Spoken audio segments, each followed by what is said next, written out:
Todo mundo que veio falar de Vasco aqui em um momento, eu tenho que perguntar isso. E é de novo sobre o Nenê. Em qual prateleira tá o Nenê do Vasco? Dá pra falar que o Nenê é ídolo? Pelo visto, o Nenê não vai ficar, tem esse papo aí. Você manteria o Nenê até o final do ano? Em qual lugar da história do Vasco tá o Nenê? Então, essa avaliação, se tem que continuar, não tem que continuar, se vai continuar ou não, ela é muito complicada, né? Porque passa pelos fatores que tem que ser analisados lá dentro do clube, da parte física, de onde o corpo dele aguenta, e da parte financeira também, né?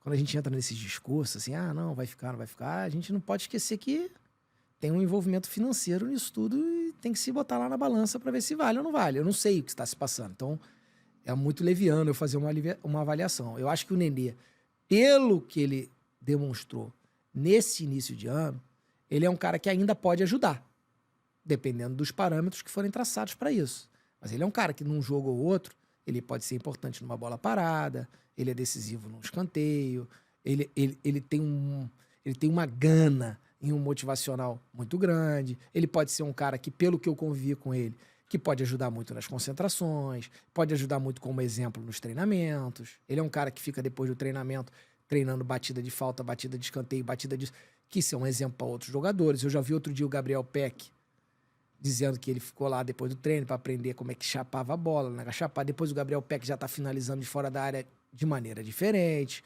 Então ele é um cara que tem um nível que ele pode contribuir. Agora resta saber como e as condições para que ele faça isso. Então, essas avaliações entendeu, de renovação de contrato são muito complicadas, porque a gente às vezes dá opinião, tem que ficar, mas eu, como fui dirigente, eu sei o outro lado.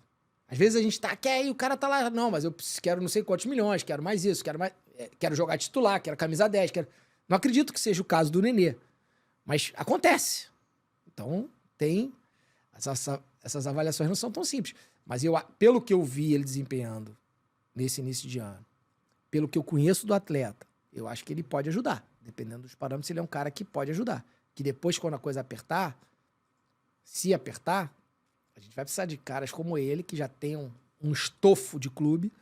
Acho que o Vasco hoje não tem ninguém com estofo de clube, que tenha vivido momentos ruins, momentos bons, passado por ali. E ele é um cara com experiência suficiente para ajudar em relação a isso. Mas é ídolo ou não é? Eu acho que sim, acho que tem que ser considerado sim. Acho que é um cara que tem grande representatividade no clube nos últimos anos. Tem tanta gente aí que é considerado ídolo e não é. Acho que ele pode ser considerado ídolo. Tem cara que jogou 6 partidas, 10 partidas e é ídolo. Acontece. Um monte aí. Um monte de cabeça de bagre. Ele, pelo menos, cabeça de bagre não é. Tem outro cara que eu fico na dúvida se é ídolo ou não. Rola uma discussão eterna, principalmente no Twitter. Que é o Martin Silva. Ele foi seu jogador durante a gestão sua lá como vice-presidente de futebol. Você pode falar do Martin, cara? Cara, acho que o Martin Silva é um goleiro de prateleira de cima também. É um goleiro que tem que ser muito bem respeitado. Mas é aquilo, é um goleiro que não... É um jogador que não estava muito preocupado em ibope, em mídia. Era um cara muito sisudo, muito calado, muito... Você vai perguntar, por exemplo, convivemos com ele lá. Meu filho, por exemplo, não gostava. Que dizia que o Martin Silva não fala com ninguém, o Martin Silva não fala, o Martin Silva... Era o jeito do cara, entendeu? O cara não tinha esse negócio de chegar, ficar abraçando todo mundo, falando com todo mundo. Ele era aquele cara lá, caladão na dele, trabalhava. Mas era um cara muito sério, muito profissional, entendia muito do jogo, conversava, intervia na hora certa, entendeu? Ele era um cara que não falava muito, mas quando precisava ele intervia na hora certa. Quando precisava do apoio dele, ele dava o apoio dele. Ele era um cara muito interessante, um jogador muito interessante. Um jogador de uma personalidade muito interessante. Eu vi poucos iguais a ele. De todos esses anos no Vasco, com perdão do palavrão, se você tiver alguma criança ouvindo, muta a TV. Mas de todos esses anos, assim, como dirigente, qual foi o cara mais foda que você viu como jogador? No conjunto da obra, tá? Não é só com a bola no pé, não, mas assim, de vestiário, de ser aquele cara que chega junto, te compra teu barulho. Eu já vi muito jogador foda no Vasco. Eu vi jogador foda, eu acompanho o vestiário de Vasco desde 1982. Tá, mas assim, do período recente. Do período mais... de quantos jogadores fodas eu vi passar pelo Vasco. Muitos, hein? Muitos. Mas eu não digo nem aqueles que estão na prateleira de ídolo, mas assim, aqueles caras do período recente que a fase era ruim. Muito foda, muitos jogadores que... Mas se você quiser pegar um jogador, assim, recente, da nossa última passagem, vamos pegar um da última passagem para não querer ir lá atrás, que eu vi desde Roberto Dinamite, Edmundo e Juninho Pernambucano, esses caras que tem, cada um com a sua peculiaridade, tá? Não é, se você quiser, um cara vibrante de vestiário, o cara que puxa o cara. Não são esses, entendeu?